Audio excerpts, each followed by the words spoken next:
I want to go through the latest news about the Spurs waiving Jamaree Bouyea. So on Sunday morning, Michael Scotto of Hoops Hype reported that the Spurs were going to waive Jamaree Bouyea. Then the team actually waived him a few hours later. We don't know exactly what the Spurs are going to do with that open two-way spot. Who's going to get it just quite yet, because this news is pretty fresh here. So let me just talk a little bit about what I wrote regarding Bouyea getting waived on Sunday. So really, I mean, this isn't too surprising, knowing that he plays a position, point guard, that is pretty stacked on this roster right now. I mean, the Spurs signed Chris Paul in the offseason, so he's presumably the starting point guard. Then they still have Trey Jones, who's probably going to be the backup point guard. Then third in the depth chart at point guard is probably Blake Wesley. So there's, again, 3 players in front of him. Plus, they also invited Malachi Flynn to training camp. So Malachi Flynn is on a training camp contract. So who knows? Maybe he carves out a spot for himself. So again, there was basically a point guard battle with 5 different point guards there. And so it looked very unlikely that the Spurs would, it's not too surprising, should I say, that they ended up, waiving Bouyea.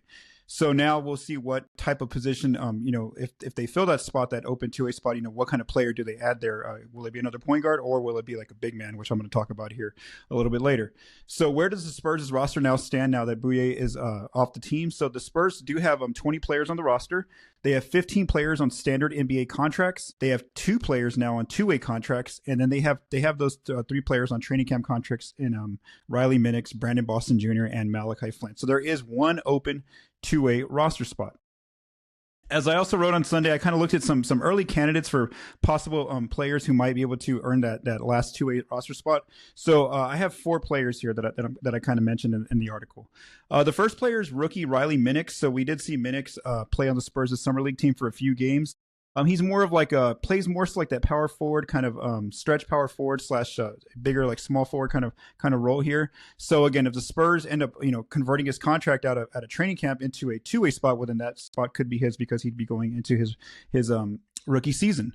Another option I wrote about was Nathan Mensah, who reportedly the Spurs were going to sign him at some point in this offseason to a training camp deal at the minimum. And so the reason why I think Mensah has a pretty good shot here is because we did see this past week that the Spurs were one of the teams interested in Christian Koloko before he ended up signing with the Lakers. So again, the fact that the Spurs had interest in Koloko tells you that maybe they were looking for some more size on the defensive end, and that's exactly what Nathan Mensah would bring to the team, is more depth there at the center position, more of like a traditional big playing mostly focused on defense, and that's kind of what Christian Koloko is going to be bringing to the Lakers. But he ended up signing with the Lakers. So again, I think Mensah might be a good candidate there for that open two-way roster spot. So we'll see if he gets the spot. Or another player who should be able to get this spot if the Spurs were to offer it to him would be Brandon Boston Jr. So we know that Boston Jr. is on a training camp contract. And let's just say that the Spurs, are looking to waive him, before the season starts, or maybe they want to convert his contract into a two-way. Because he has only 3 years of NBA experience, he should be eligible to play on a two-way contract. So again, he's also an option that maybe they might want to look at if they're really impressed with him in training camp and the preseason. Maybe if they want to retain Boston and he's okay with signing a two-way, that could be an option for them as well.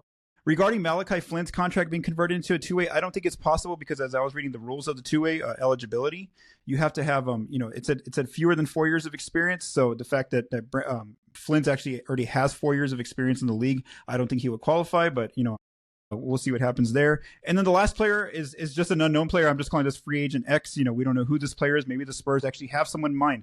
Maybe by the time you're listening to this, they've already agreed to sign someone to that open two-way roster spot. Maybe it was someone from their summer league team. Maybe it's a player that's just a current free agent that is eligible for a two-way spot. So that answer could come pretty quickly if the Spurs already have someone in mind that they want to sign to that open two-way spot.